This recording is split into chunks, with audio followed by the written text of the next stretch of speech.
soon. I don't know. I'm not sure what's coming, in all honesty. There's going to be a little bit of a lull.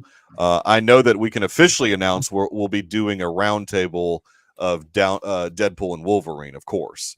So after that comes out in July, we'll certainly do a roundtable. As you can see, we're down a couple folks this evening. We are missing one, Roth from Wyoming. His previous engagement said he may try and join later. We'll see.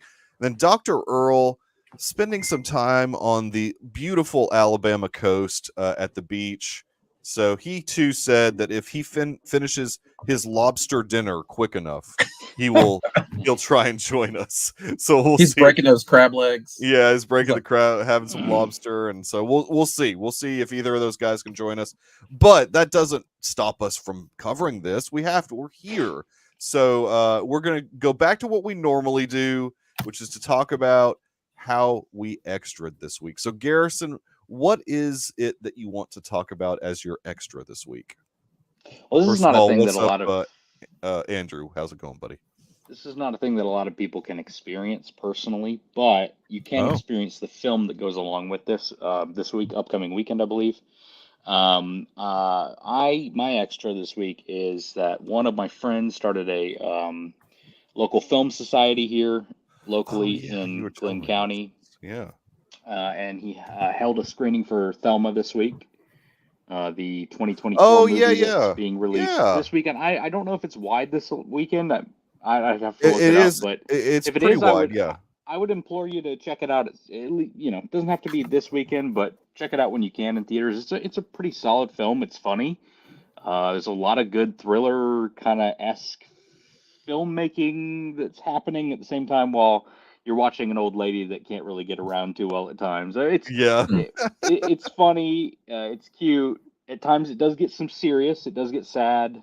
But it's just a well-rounded, well-crafted, independent film that I didn't realize was based off this filmmaker's real grandmother. I don't think super literally, because there's some things in this that I would hope his grandmother maybe wasn't doing, but right. But I think just kind of how independent she was, and just kind of her spirit, that kind of stuff. Cool. It was really cool. It was in this independent actors theater downtown that I'd never been to. The seats were a little, you could tell they were a little older. That's fine. It was, I think, being rear projected based on the way, because there was no projector behind us. Interesting. And I think I could see behind it just a little bit of light behind the screen.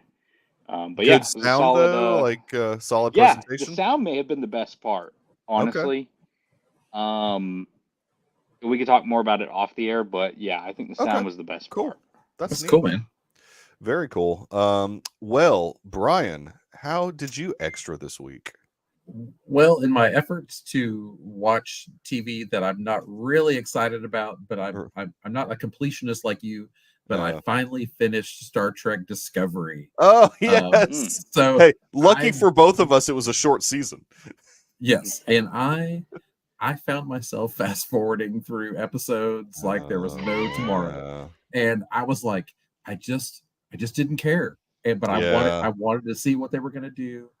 The plot was very thin and just it was just a mystery box type season. Yeah, it was a fetch quest mystery box. I mean, type of thing. When they do it well, like Doctor Who and the Key to Time with Tom Baker, and he has to travel across the known universe to find pieces to space and time. It was like so well done. But this thing they had to put together over a whole season too, right? Yes, exactly. It's like an entire episode arc. They find one piece, and then a few weeks later, you have to watch episode after episode to get like one piece. Anyway, Discovery just didn't pull it off. It wasn't believable. And anyway, it really felt like they didn't know what to do to finish the show and just made up some random one-off story. Because it really didn't tie into anything that happened in previous seasons. No, and Saru getting married, and then the Right. and Tilly going off to the academy, and Yeah. Section 31. I am excited for what they might do with Sure. this. I mean, there's supposed to be I guess a made for Paramount Plus movie. So we'll see. We'll see what happens with all of that. I mean, the Star Trek Academy show has some good people in it. Yeah, Holly Hunter and Paul Giamatti. I mean, you've got a good cast there at least to work with. So if they could just not do Ensign Tilly on there, we'll be good. Oh my gosh, I know. But well, that's the thing. We're not quite sure what the timeline will be for Academy yet. We don't know when it's taking place, so it'll be interesting. I'll keep. Look, I have watched, and we'll get into this maybe a little bit later. I have watched every Star Trek show that Paramount Plus has had. So, I'm a huge Star Trek fan. We'll talk about that later. But my extra went with the family. I think like apparently a lot of America did to see Inside Out 2. It was fantastic. Absolutely loved it. I think that emotionally it picked up with the same tone as the previous film. Obviously the character is aged up. She's 13 now, which incidentally I have a daughter who is 13, so I think maybe it hit home a little bit for me, which helped me get more emotionally involved in the film, and I just really enjoyed the heck out of it. I think the new characters' anxiety and boredom or ennui or whatever, I think the new characters were great. And look, I know going into this, the creators have said they want this to be their last film. But when this makes $1 billion, which I think it will worldwide, it's going to be hard for them to say no to an Inside Out 3. Wow. I mean, did you feel ennui? Is my question. Not at all. I was locked in.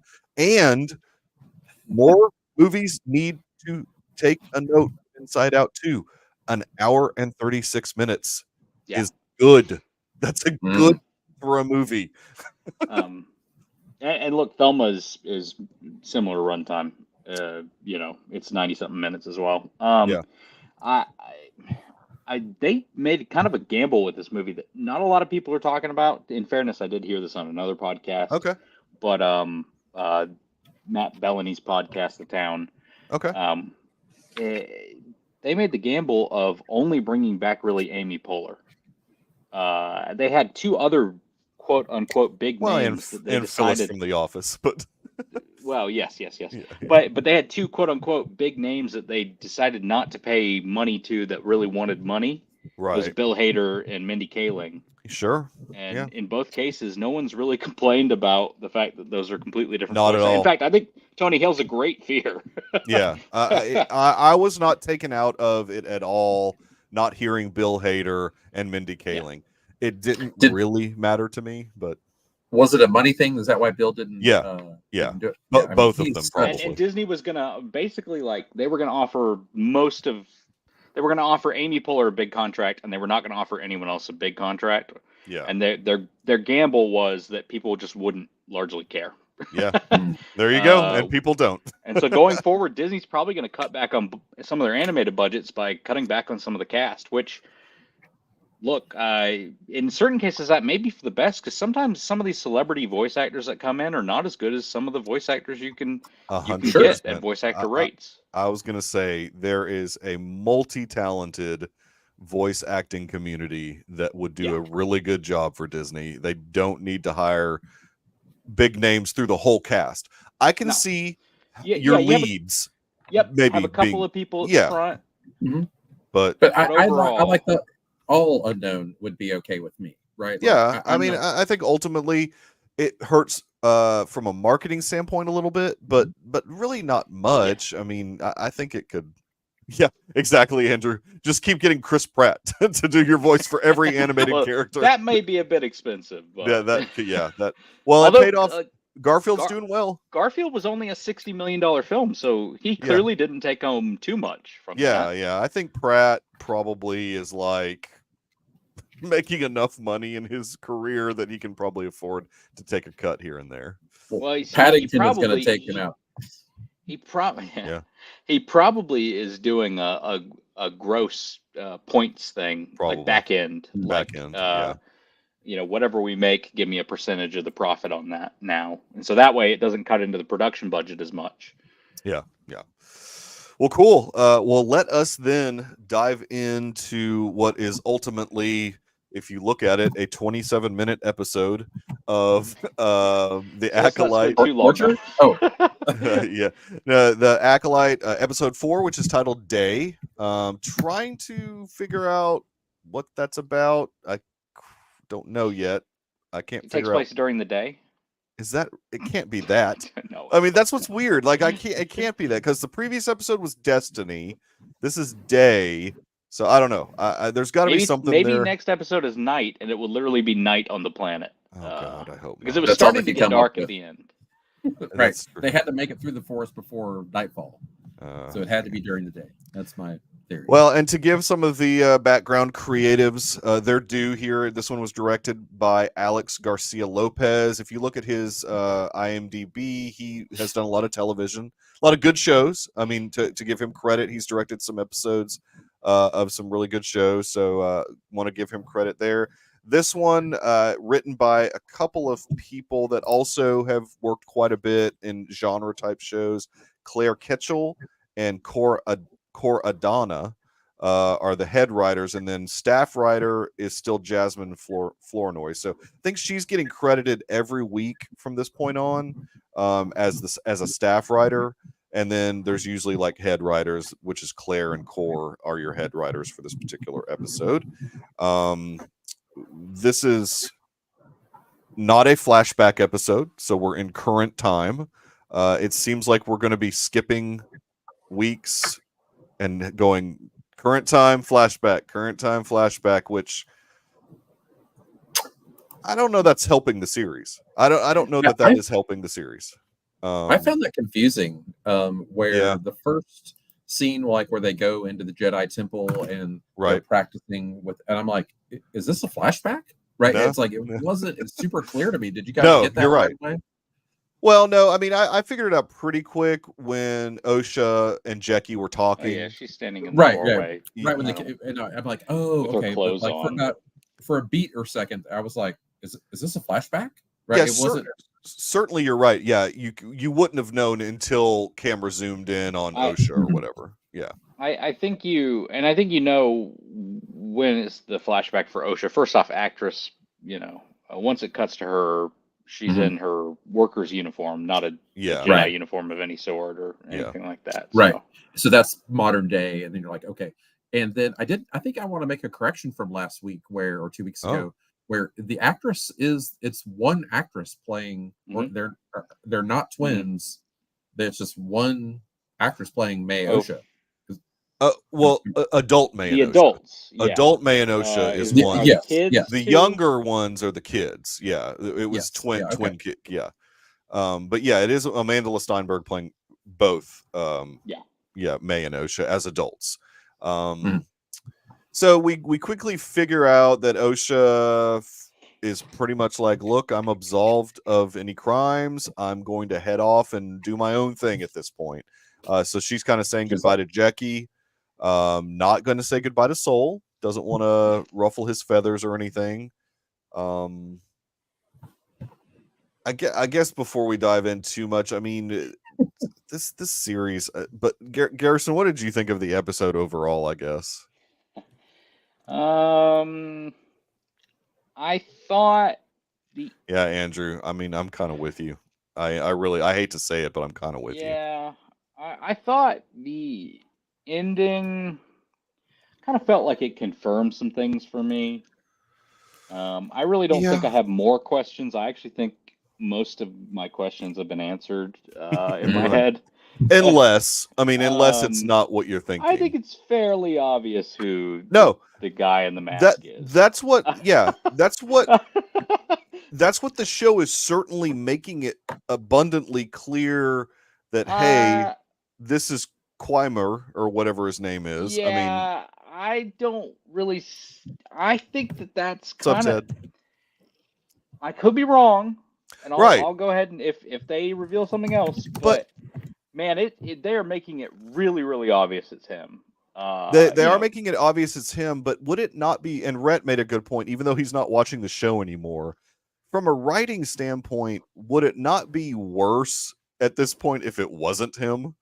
I mean, because they're telegraphing it. No, I would actually enjoy it more if it wasn't him, because it would feel like, oh wow, they pulled something. If it makes sense and it wasn't him, like here's the things that like you didn't know, but when you look back, you go, oh yeah, okay, I see that. But so Quimer is the guy. It depends on the execution of whatever. Yeah, the guy that came up with the poison, the apothecary. And the guy that was following her around in the forest this episode, and happened. He mentioned. He mentions he landed on the planet before her, right? Yes, he was there. He was already there. Yeah, I mean, yeah, it's very telegraphed. It is. No, it is very telegraphed. But the only other character that it could really be, and I heard this, someplace else. So I mean, it's not like an original thought or anything.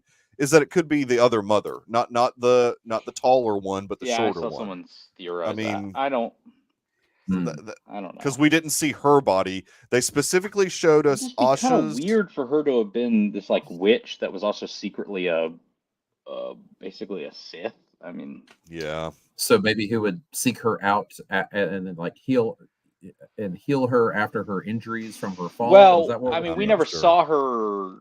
We never saw her body. We never saw her specific body. So they made sure to show Anastasia. They showed Mother Anastasia's body, but they didn't show Coral's body or whatever. So could be Coral, based on the height of the character. It looks like a pretty short person.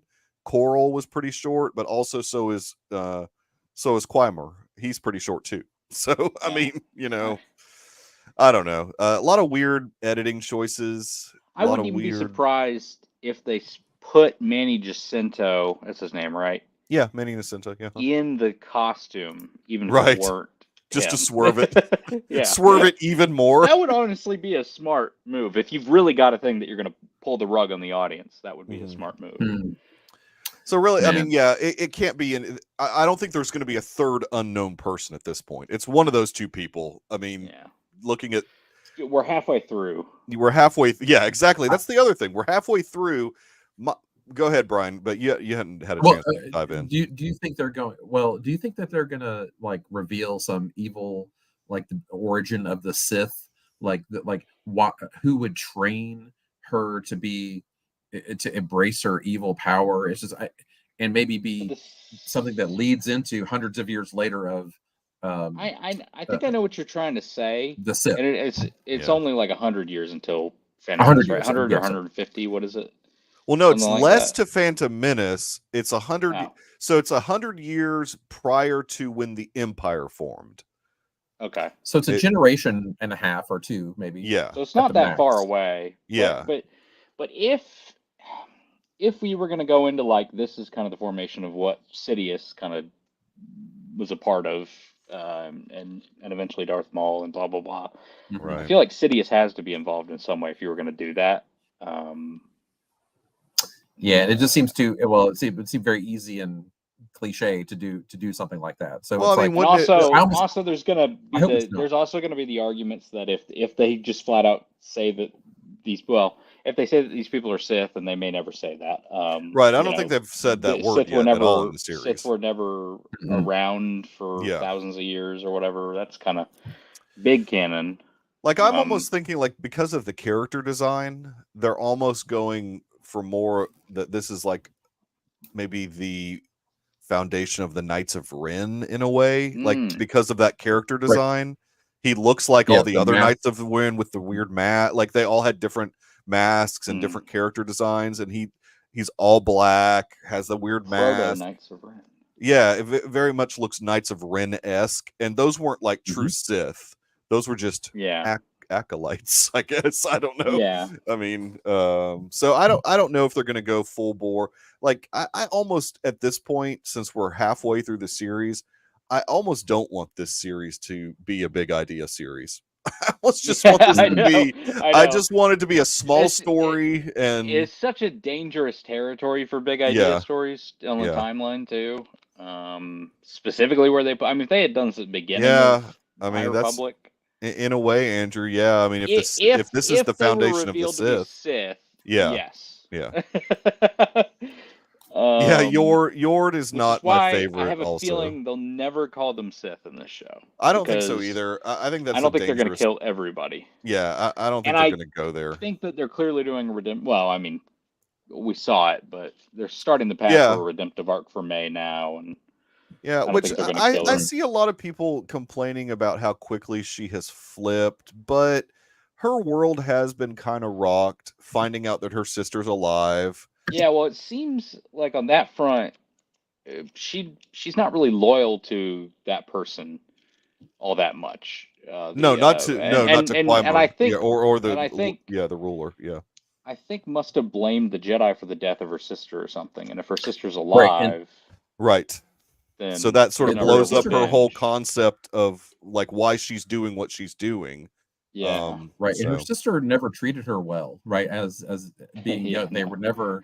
They weren't exactly best buds as sisters. No, it did. Yeah, May seemed like she was obviously always more leaning towards the dark side a little bit as far as how we define that, and Osha was always more on the light side. But I mean, that's just the balance of twins in this.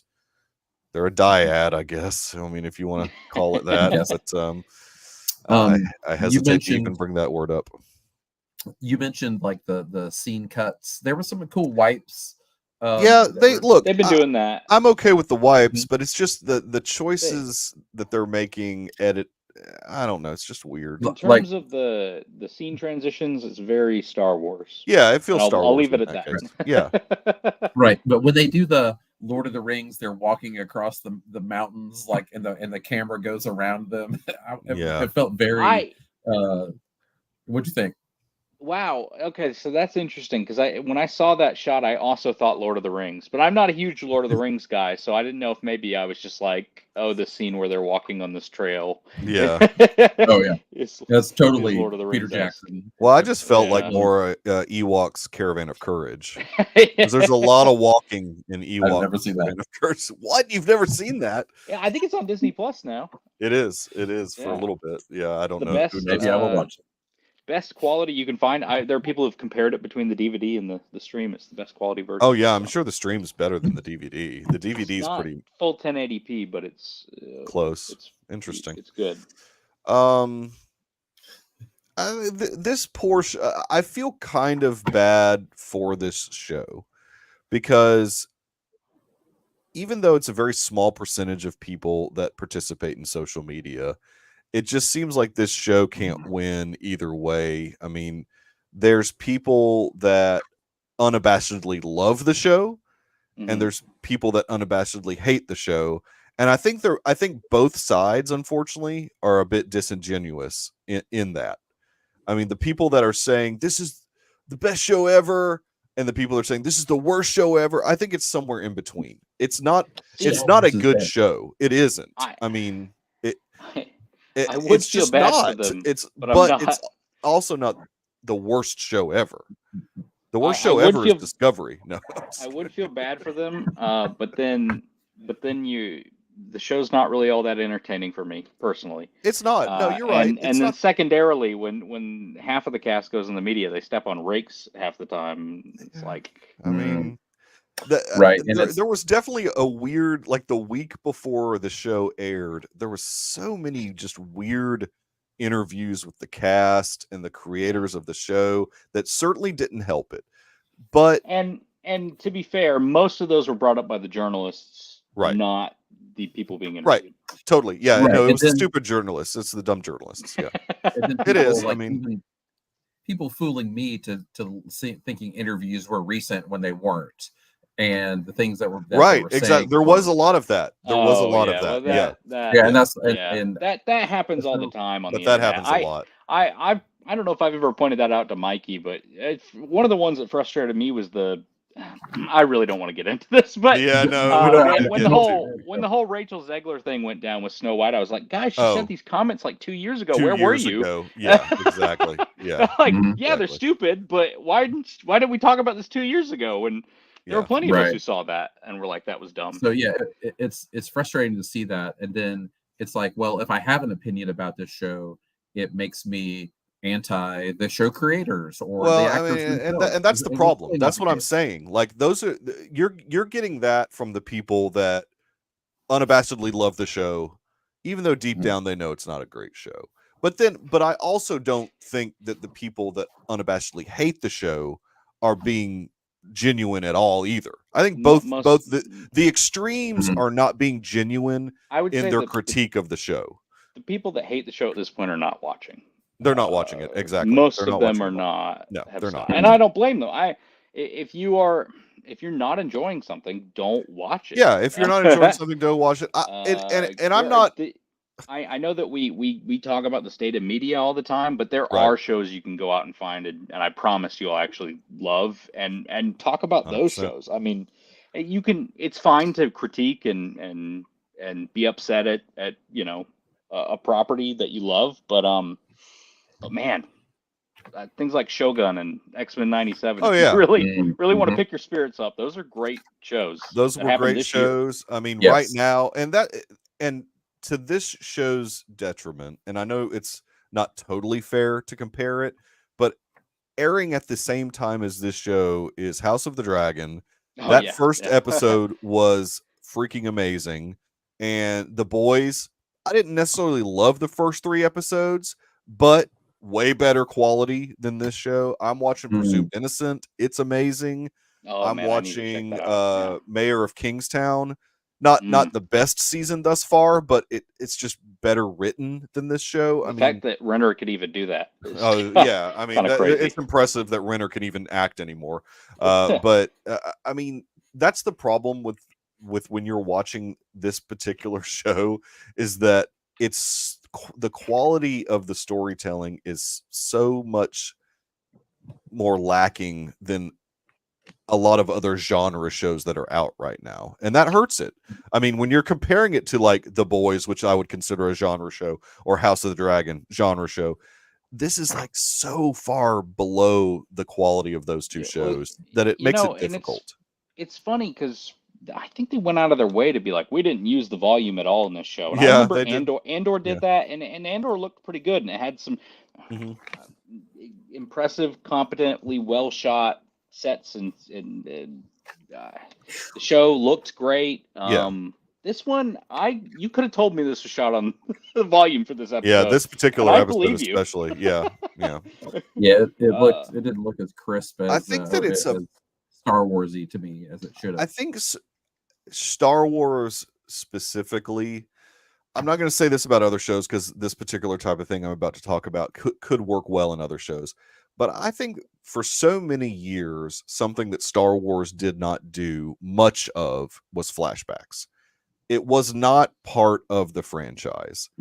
And since Disney Plus has come about, flashbacks are all of a sudden a big thing. And I think it's hurting Star Wars a little bit, especially this series. It seems just so disjointed in the way they're doing the flashbacks, and it doesn't really inform much to me. Because from what I understand, episode 5 is going to be another flashback episode, and I don't like this jumping back and forth, doing it like that. It just doesn't help the show. As a huge Christopher Nolan fan, I have no issue with it can be done non-linear storytelling if done well. It's just all about execution. It's all about execution. I don't really think flashbacks are a problem, and I think in long form storytelling like television, sometimes you got to have stuff like that. I wouldn't call an 8-episode series a long form. Well, yeah, it's longer form than movie usually. Let's add up the total episodes. Depends on how long your episodes are, but there are some. I think it's fine for character development and TV shows to do that occasionally. I don't really have an issue with it. Yeah, I loved it in Lost. Works well in Lost. Yeah, it is all about execution. And I would argue. I would argue to bring back 22, 23 episode television again, but that's just well, me. I think that's an extreme that's not going to happen anymore, at least on streaming. It might still, they've even gotten away from that on terrestrial too. But I mean, real quick, the reason it doesn't happen anymore is because they want to make these really expensive, high budget shows, and so they pour them all into giant budgets into 8-10 episodes, 6 episodes, whatever. They need to show that so budget then if they're going to do network that. television was only working off of, much lower budgets spread across a lot more episodes. There's a lot more character work, a lot more intimate. Anyway, that's fair. Yeah, I think that we have baggage about how we think Star Wars should be. Like, stories are told not all the way in all the same way, but we just see them just executed well. And when we see characters and then they're behaving a certain way, and then we have to go to a flashback to sort of explain why they're acting this way, it's not as I don't know. It's like not it can compelling be storytelling, really. I mean, it's not interesting to me. It's like, I don't care why. It's like they're trying to use the baggage that we bring, or that baggage is the wrong word, but the way we feel about Star Wars and all of our memories of Star Wars and all the stories and then the story arcs of the Jedi and our expectations, and bring that along with us. And then we're introduced to these twins that we're like, yeah, I really have been made to feel deeply about these people, to care as much as I should. Yeah, I mean, and look, I actually think Amanda is doing good. I actually like her portrayal of Osha and May. I think she's doing really good. There are some acting performances in this series that are questionable. I think Vanessa Rowe, the actress that's portraying her, that's not a great performance. I don't mind calling that out because it's pretty obvious it's not a great performance. But I think Amanda is doing really good. I'm enjoying what she's doing with the characters. To Garrison's point, I wish that maybe we did have a longer period of time with May to make this flip kind of a bit more believable. Like this quick, I mean, they only have 8 episodes, so they've got to do at a halfway point. You have to do something big. So at a halfway point, a lot of these. Sorry. No, I was just gonna say at a halfway point, her making the decision to turn herself into Kalnaka. Sure, okay. We're 4 episodes down. Yes, let's make this change. Let's do this. Revealing the bad guy in a way. I mean, we've already seen him as the audience, but I mean, this is the first time the Jedi's seen him. We see how powerful he or she is. I guess I should say, pretty powerful. Comes floating in, just blows everybody back. Blows everybody back. Crazy. He murders he or she this I don't know, Darth Teeth, I guess, which is not my I've seen that. That's not my I didn't coin that, but Darth Teeth, he kills Kalnaka. Which is just what a waste. I mean, it's like they made this beautiful set. They made like this he's like looking behind him going into his ship. It's like, are we not going to reveal anything about his life? There's gonna be some more scenes with him in a flashback, which I don't like. I don't like this flashback stuff. Give that to us after a few beats of he's like making his little Wookiee soup for dinner and stuff, reading a Jedi book. And then just the next scene of him, he's got like a lightsaber cut to his chest. And it's like, goodness gracious, we didn't get to even see him. I mean, to Andrew's point, I think Anakin may have flipped faster than. No, I'm just kidding. I don't know. Anakin did flip pretty fast, though. Anakin was built up though a little bit through. I mean, it's different. It's the very movie's different medium. Yeah. But when you get kind of through episode 2 and he goes and kills the sand people, at that point you're kind of like, okay, there's a. I mean, my whole thing, and then nowadays, if you were to just watch Clone Wars, there is a bit more of a progression, but oh sure, yeah, Clone Wars for sure. There was a definite progression, and that's the advantage of Clone Wars. Yep. I don't know what can be done different at this point, and the problem is, I don't want to totally judge the show until it's totally completely over. I don't mind judging per episode because this episode really felt like it went nowhere until the last 5 minutes. I mean, it was just one of those episodes that there wasn't a lot going on until the very last 5 minutes when she kind of flips and said she's going to turn herself in, and big bad guys revealed to be super powerful. and then episode ends, and that's all we get. And we've got to wait probably 2 episodes. We've probably got to wait till episode 6 before we see him again, because I think episode 5, if it's tracking how the series is going to be another flashback episode.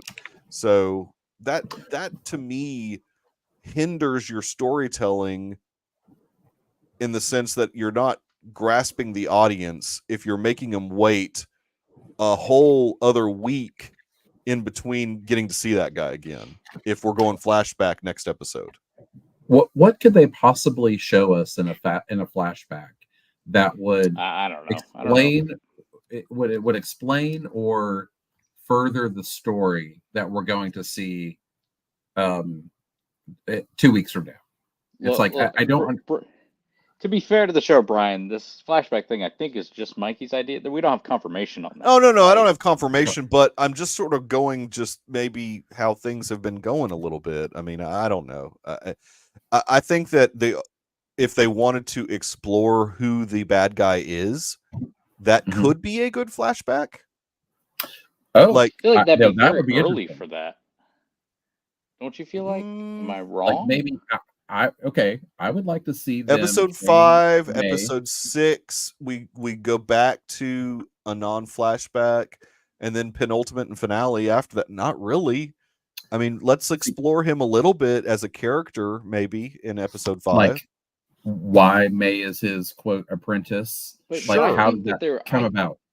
That would be cool. That they're trying to keep it. Well, the way I'm interpreting that is that they'll reveal who he is in that episode. If we're going to be exploring him, I think that they're trying to keep the identity hidden as much as possible.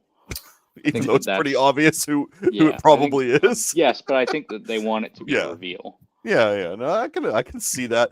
But if it's not Quymere, it's got to be Coral. There's not going to be some rando third person at this point. There's not going to be some random new cast member. Now, there could be a bigger bad. There could be like a one step up above this guy that could be interesting, but that would need to be like a pretty big, like if you're trying to be canon, Darth Tenebrous or whatever his name is, if that's the timeline, like Pelagus' master, right? I mean, with the timeline the way it is, I don't know. I'm not real Star Warsy. I think that seems way early. That would be like generations ago, way older. So then it's Pelagus, then maybe, I guess, if it's 100 years prior to, I don't know. Maybe it's Pelagus. This is a question for Garrison. What do you think about like who makes the decision for episode length?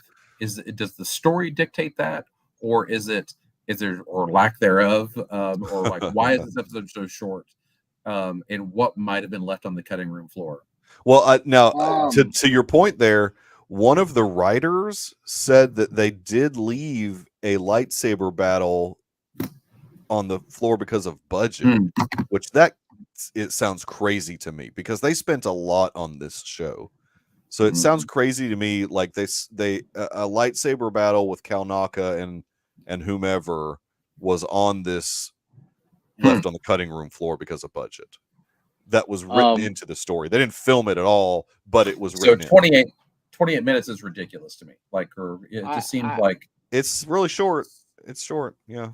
I know that on the Marvel side of things, Feige, and I don't know that this came from Feige. I wouldn't be surprised if it came from Chapek and Feige just disseminated it, but Feige disseminated the message that the shows were either 6 episodes or they were 10 episodes, which did not happen because a lot of the shows cut down to 9 episodes. Right. That were 10 episode shows. Yeah. But that was kind of the message that was put out there. Now for Star Wars, they've kind of stuck to 8.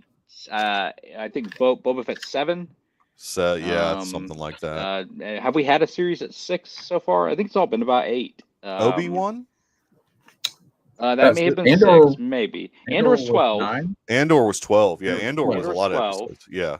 And very long, but also not super high budget stuff going on in that show. Yeah. A lot of it. I mean, it's high budget. It was a talkie.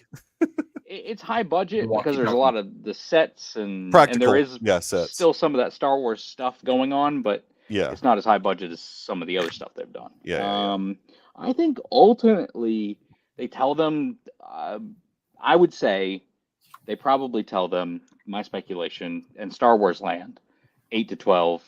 You know, obviously cartoons go 16 episodes. Sure. What, Animated they do over there, but yeah. Live action, I'd say they probably tell them to do about 8 to 12. And I'd say, based on the run times that we've got from all the other shows, they tell them to pick whatever you think works for that episode. Yeah. Because there were a lot of Mando episodes that would go short, but then next week we'd get a super long episode. Right. I mean, so. Well, and to be fair to this series, I mean, episode 3 was 44 minutes. So actually probably what, like 39 if you take out credits and stuff. So, I mean, yeah, this has been a shorter series, for sure, but it's not. I don't know. This felt short though. I mean, that's what the this problem. Specific episode. That's what the problem with this episode is. This specific episode feels abrupt. It feels short. It feels like it was cut in half almost. You're right. Yeah. Because I feel like if I were cutting this, I would cut it right. If I were cutting this right there, it's because the next episode would pick up right where it left off. The events of that. That's what leads me to believe that we're getting a flashback episode. The way they cut this, I don't know. It just feels like they're not going to join up right where this left off. I mean, where the Jedi are pushed back from the Force. Yeah, and it does feel like if you were going to pick it up, it'd be like a penultimate or finale when you'd have that kind of ending. So but strange. I don't understand. What did you guys think of the tracker? I was fine with the tracker. I mean, the tracker was a cute little dude or whatever he is. I mean, he was fine. He was cool. Such an innocuous character. It didn't faze me either way. He looked Star Warsy. I thought he was fine. I mean. Reminded me of the little guys in Ahsoka that were the little Bedouin guys or whatever. So maybe a little Lion Witch in the Wardrobe feeling to him. I mean, a little bit, but overall that character was fine. I mean, what is his name? Basil. Yeah, Basil. There were some moments during when the Jedi were sort of talking and like. They seemed not to be as serious. Are you talking about back in Coruscant or on the planet? Which they had to tell us it was Coruscant once again, which I thought was pretty funny. That's for all the people that are general audiences that are watching this show. Who don't know that there's not general audiences watching this show. No. So the numbers don't indicate that. It seemed like the Jedi were not as serious or in control of their emotions as we're led like 100 years later to see the Jedi Council have this very serious attitude. Right. Now there was sort of the weird fear of letting the High Council know what was going on. I felt that was kind of interesting. Right. Like we're supposed to be this Jedi are these people of virtue and honesty and truth. And it's like, why would they keep this? They're keeping it from the High Council for a specific reason. Does that indicate from a storytelling device that it goes so far back that whatever they did to the witches, the High Council doesn't even know about? Like, does this go that far back as far as, like, we 16 are years ago or whatever? We're the Jedi. The main cast here are war criminals. We don't know, and we don't. We still don't know. That's why I think we're going to get some more flashback with the witches at some point because we still don't know how they died. It wasn't the fire. The fire didn't do that. I do feel like it was almost May's fault or something. It does make you wonder, like, what's going on with that. So, but they thought it was the Jedi. They thought or May framed the Jedi. Who knows? I mean, that's what I'm saying. Yeah, something like that. Yeah, exactly. Or May not even so much May framed the Jedi, but May made the Jedi think they did it. So they have this guilt about it because the Jedi thought that they did something, but it was actually May that did it. Who knows? I mean, I don't know. And it could have been an accident. We don't know. It might not have been intentional on her part. But who knows? I mean, I think more flashbacks need to tell us that, though. That doesn't need to be a thread that they just leave. That needs to be that needs to unfortunately be a flashback that we see what happens. Or if they don't want to do it in the form of a flashback, at least have a conversation between someone tell us what happened. Right, like it would might look like a final. You can't handle the truth, like these 5 or 6 Jedi or in something. front of the High Council going, so and so, you are sentenced to life on Hoth, or right, exactly. Some sort of justice is placed upon these war criminals. I mean, now that would be interesting. Let's address the Kayati Mundi in the room. I personally am not upset about this guy showing up in this time frame. Apparently there are some people that are. I think those people have a right to be upset because canon was preached as part of when Disney took over. They said everything's canon. Oh, he made it. Dr. Kalnaka's here. The doctor is in the house. On location from the lovely coast of Alabama. We'll see if he has a setup here. Florida. Oh, you're in Florida. Oh, wow. You went that far. Okay. Can you hear me okay? Yeah, we got you. To Mikey's point, just really quickly, Yeah. I also ultimately don't really care. Right. I personally don't care. That's been my standpoint since they did the Cobb Vanth stuff. Yeah. I am a visual medium guy over. You could look. You're writing thousands of comics and thousands of books, whatever. Yeah. You can't be adhered to that whole thing. But I don't feel bad for Disney if people get upset over it because of what Mikey just said, which is that they spent a lot of this time being like, we're throwing out that old mess of EU canon and everything's going to be canon from this point forward. Don't be surprised when people go, here's a thing that doesn't line up. Why did I read that book? Now, I don't know where this was established in canon. I haven't seen. It was probably in a comic or something. I don't know. I have no idea. But I have no idea. Which part are we talking about? The fact that Kayati Mundi's in the show at all.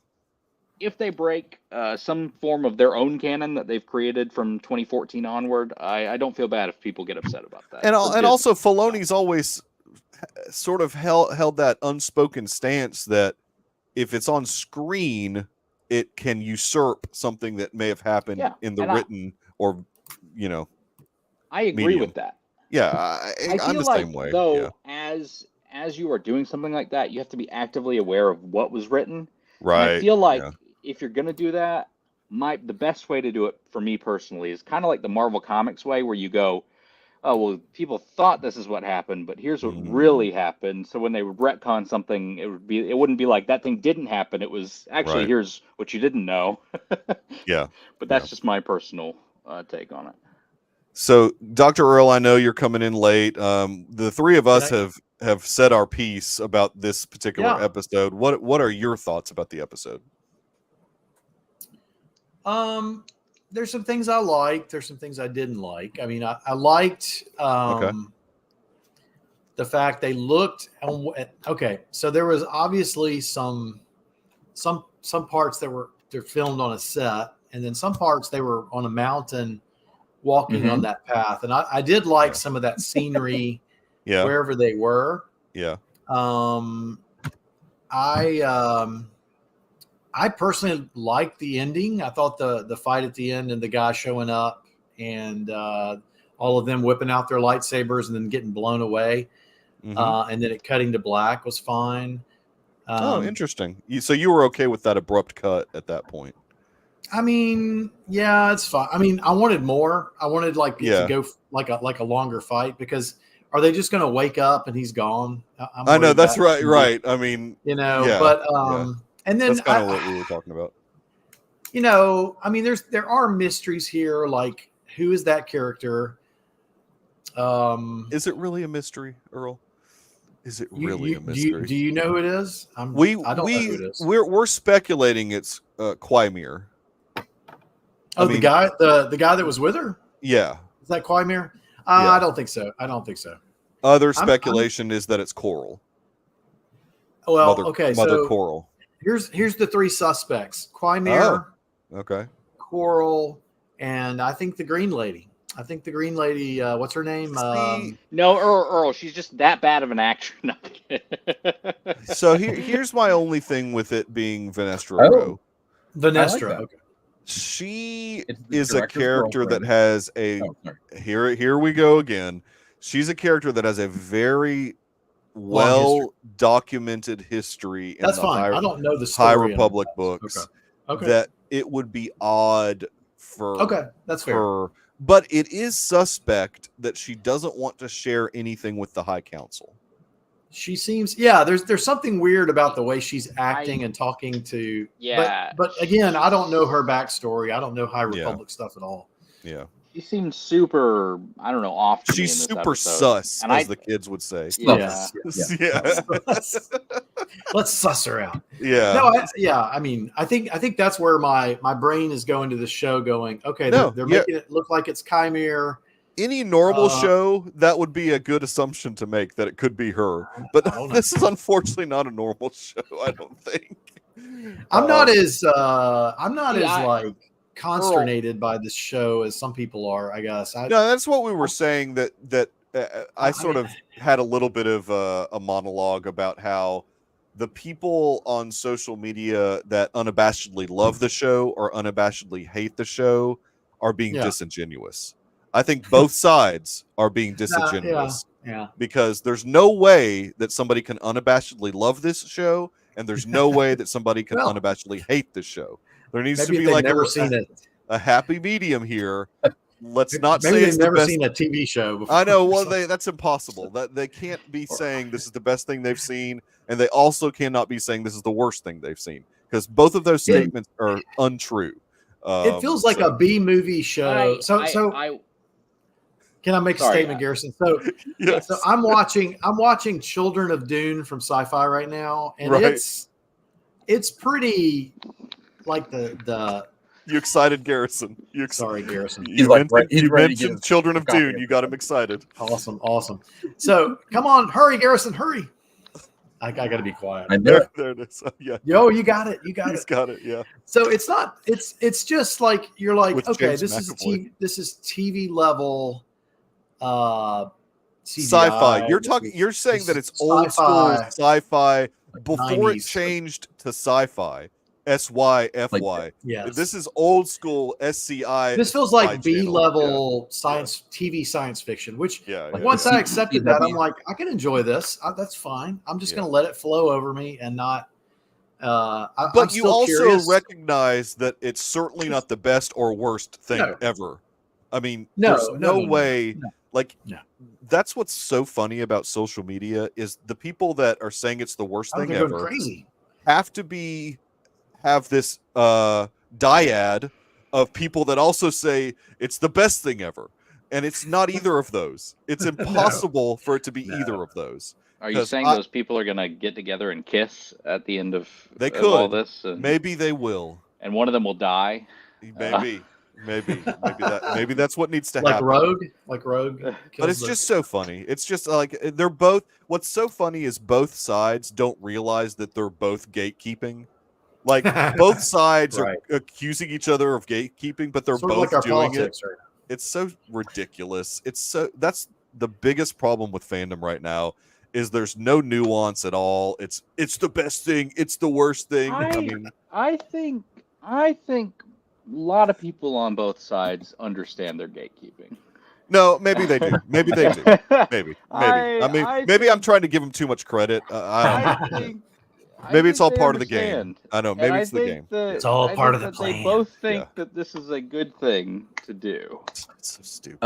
What about the review bombing or quote review bombing? And look, I think that is factual. I think that does happen. Is that happening? It's easy to happen on IMDb because it's just user based. And the Acolyte does not get a 15% audience score without review bombing. Yeah, for sure. Rotten Tomatoes.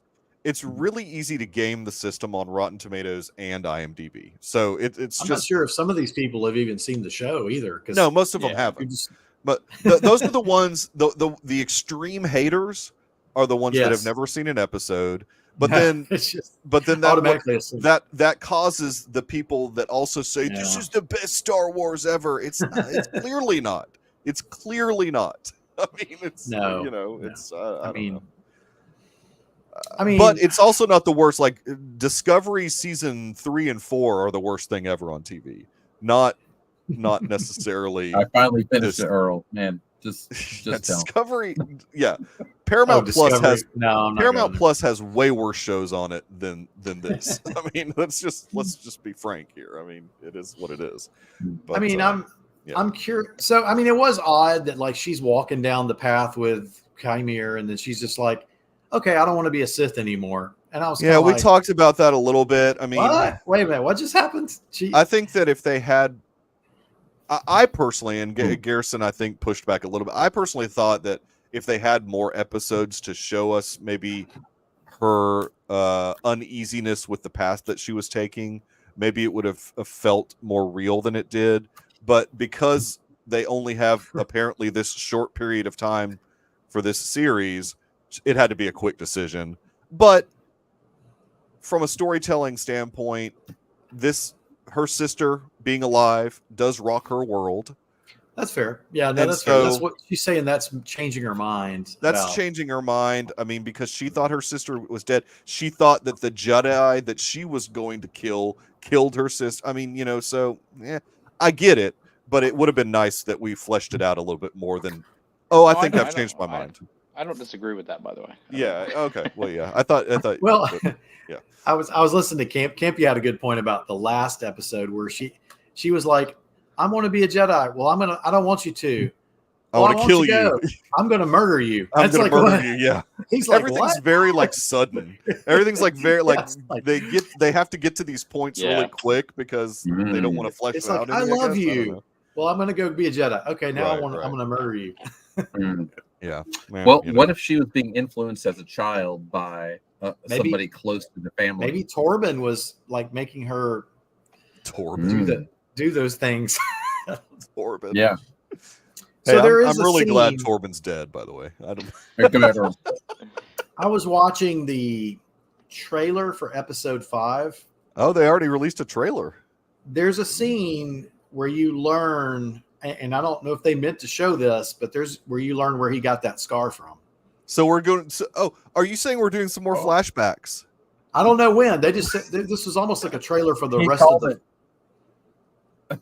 Yeah, I mean, I figure that we're getting a lot more flashbacks in this series, and I'm kind of like over the flashbacks. Well, I want to know what happened now. I'm like, I sure, but they can also do that in some dialogue present time. They don't have to do like a whole episode of flashback. Michael, did you rewatch this episode? I didn't need to. It was only 27 minutes long. So I didn't need to rewatch it.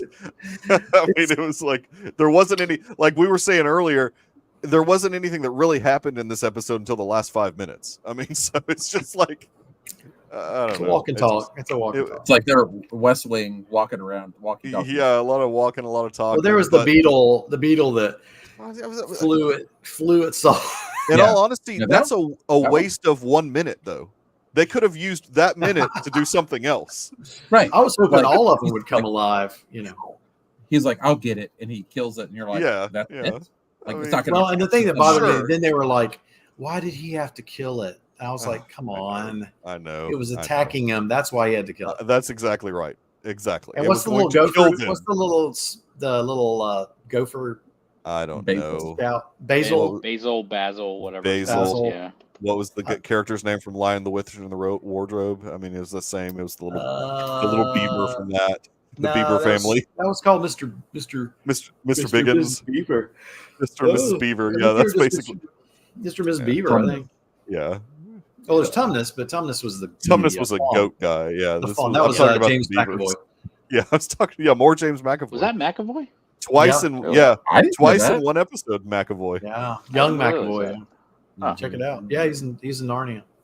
So in the same way that Osha flips, then May, she's like, she comes to some pretty severe conclusions about her sister, right? It seems like it's like, I don't know. I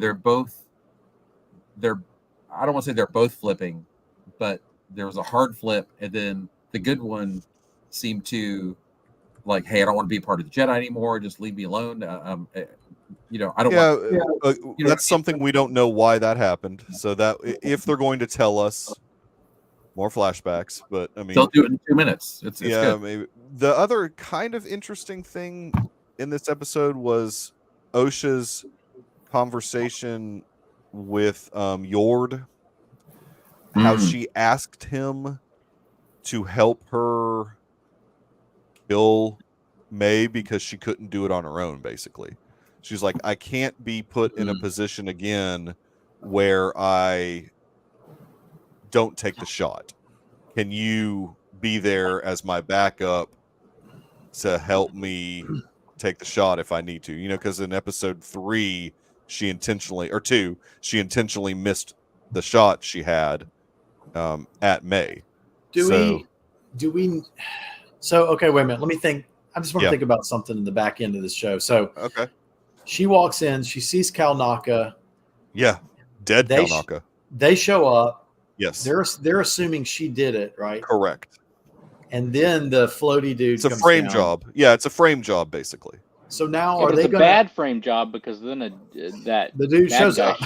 Yeah. It's like, why show up? Well, that's no, not necessarily. That doesn't necessarily implicate him, though. Evil. That doesn't implicate him as killing Cal Naka. They still think that May gives her a much better alibi.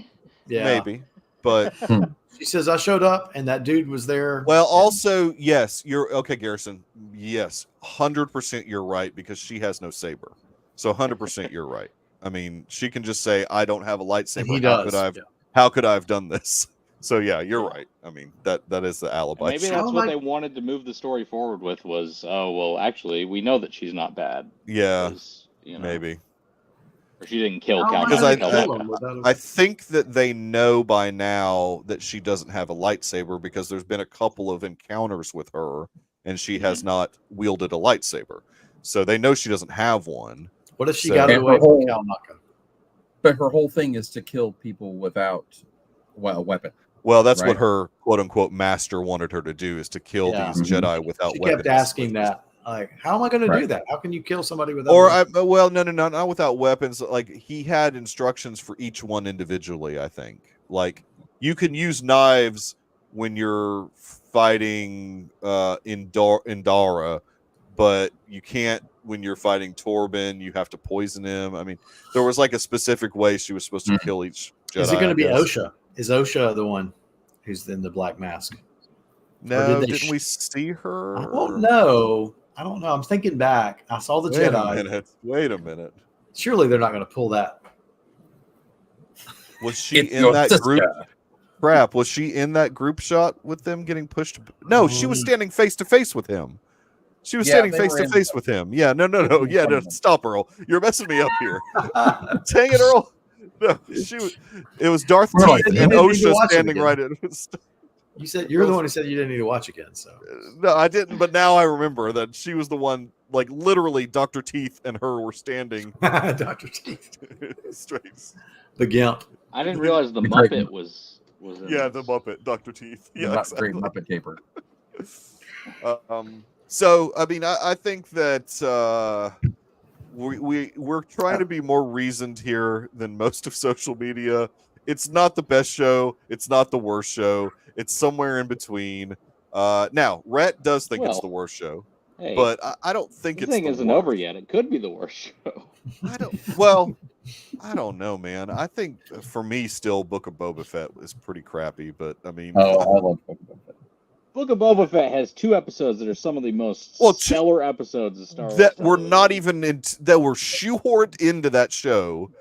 It's incredible. And it gave me feeling when I was watching it. I was like, "This is awesome."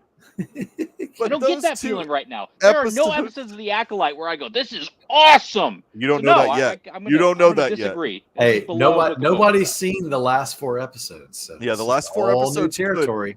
This could be some of the best Star Wars we've ever We're about seen. to be. It's going to be amazing. Our minds are going to be so blown. Hey, if you want to cope, Mikey. No. I don't need to cope because I don't think it's the worst, and so I'm going to continue to watch the show because Kyle Moonday.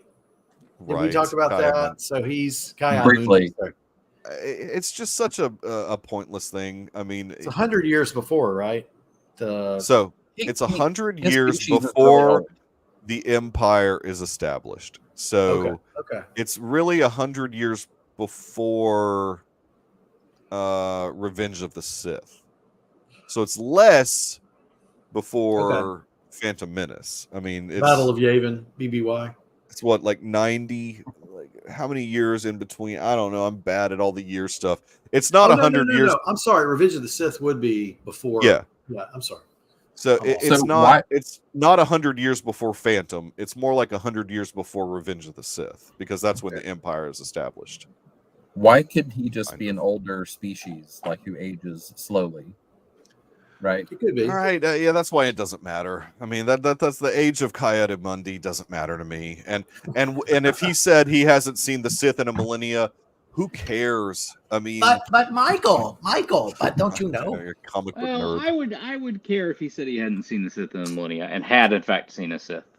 But we don't know that this is a Sith. I still think this is like a Knight of Ren type situation where it's just some weirdo that happens. Let me hold you to this, Mikey. If they do call it a Sith, I don't. Okay, yeah. If they end up calling this whole thing a Sith thing, maybe Kaya Mundi is going to bury the story. Like maybe it's a cover up. It's a cover up. See, that's what I'm saying. We said that earlier. If you want to get really technical, the Jedi are evil. Maybe he never sees the Sith. Well, so I agree. He's not there. Yeah, he's not there. So whatever. So, Earl, I said that earlier. It's like this group of Jedi are bad Jedi and will be held accountable by their high council. So I don't think they're bad Jedi. They keep this to themselves. It would lean. There's something weird there. There is something weird going on with Vanestra Rowe and her not wanting to share stuff with Yoda and the Brood upstairs. It's kind of weird. I don't really get that, but I mean, we'll see. I mean, hopefully they'll give us a really good flashback episode to show us what's going on. So Kaya Mundi's not upstairs yet. That's interesting. No, he's not. Jedi. He's not part of the High Council yet. It's just. Did you say Yoda. You saw Plo Koon too? I don't remember seeing Plo Koon. I saw Plo Koon's species, but in the credits, I don't know that it lists him as Plo Koon. I did not pause and look at the credits to see if it lists him as Plo Koon. But yeah, he's there. There is, that dude is there. But I don't know if it's actually Plo Koon. I think it is, though. I think it's Plo Koon. I mean, who else is it going to be? I know. Did you inform everybody that Rhett is done with the show? Yes. Yeah, Rhett has decided to check out completely on the show. And I think that's a coward's way out. Are you listening, Rhett? He can if he wants to. Call him. Garrison, where can people find you on the interwebs? I just want you to know we've gone over double the length of the episode that we just talked about. That's because we know how long these episodes are supposed to be. I came in late. It's my fault, Garrison. That garbage. By the way, if you're fine, Earl. If you want to watch high concept sci-fi, yes, Blade, that's a sweet shirt. 49. Blade Runner. Yeah, Blade Runner. Great movie. You can find me on Twitter at grifen3, or you can find me on Letterboxd at grifen, where I've been doing my Fox rewatch. I'm gonna get back to that soon, hopefully. But I've been watching some other movies that's been good. That's good. Hopefully I'll get back to reading soon. I kind of took a break there after reading The Gigantic Way of Kings. I kind of look at Words of Radiance, the second book in that series, and go, it's even longer. Oh my gosh. So anyway, so it's not just a clever name, Words of Radiance. It's that long. It's that long. Well, yeah. At one point, he was gonna call, I think, the second one something like the Never-Ending Book or something to that effect. And his editor or publisher, one of the two, was like, No one's gonna want to buy a book called that. I don't know. Reverse psychology. It probably would mean people would want to buy that book. But that's interesting. All right. Well, awesome. Both Brian and Dr. Earl are off the grid, but can be found in the Deucecord, which is our Discord server that we lovingly call it the Deucecord. If you are watching this and you are interested in participating in said Deucecord, you can always email us at thedeucecast@gmail.com. And I can try and figure out if you're a real person and you actually watch us or listen to this to our podcast, and send you a link. We just had a new member this week, in fact. So the Deucecord is slowly but surely growing into a mighty, mighty fortress of solitude. I don't know where I was going. We'll be in the Deucecord right after the show, answering your questions. Probably. Well, I can't. I know I will be. I'm probably about to go to sleep. Here's some out of context Deucecord happening right now. Oh, they're talking about Vin Diesel right now. The movies. The movies. But he's been made green. Yes. Oh, like Vanessa Rowe. That's awesome. That's good. I like that. I am at the Michael Nip on X, where I look at all you people that are constantly saying this is the best Star Wars or the worst Star Wars. So I see you, and I know who you are. I feel seen. Oh, good. We will be back next week, of course, to talk about the 5th episode of The Acolyte, which will likely be a flashback episode. I'm calling it right now. Maybe. It will likely be a flashback episode if we are following the trends. But appreciate Andrew hanging out in the chat. Always good. And Ted stopped by for a second. Really good to see you, both of you guys. Ted says he hasn't watched any of this. And Ted, that's probably a good choice in the end. I mean, I don't know. Yeah, right. 22 million per episode, and they couldn't afford a Wookiee fight. I'm just saying what that writer said is for budget reasons they couldn't have Kalnaka with a lightsaber fighting. I don't know. He probably should not have said such things as a writer. Well, there may be a fight yet to come. We'll just have to watch. Maybe we'll see a flashback of a Wookiee fighting. Maybe that's the exciting next turn for the Acolyte. We will be back next week. Appreciate everybody hanging out. Thank you, Garrison, Dr. Earl, and Brian. Hope to see you guys next week. And everyone go watch a movie or TV show, Inside Out 2, or The Bike Riders. Go see that tomorrow. That's supposed to be good. Ooh. Later.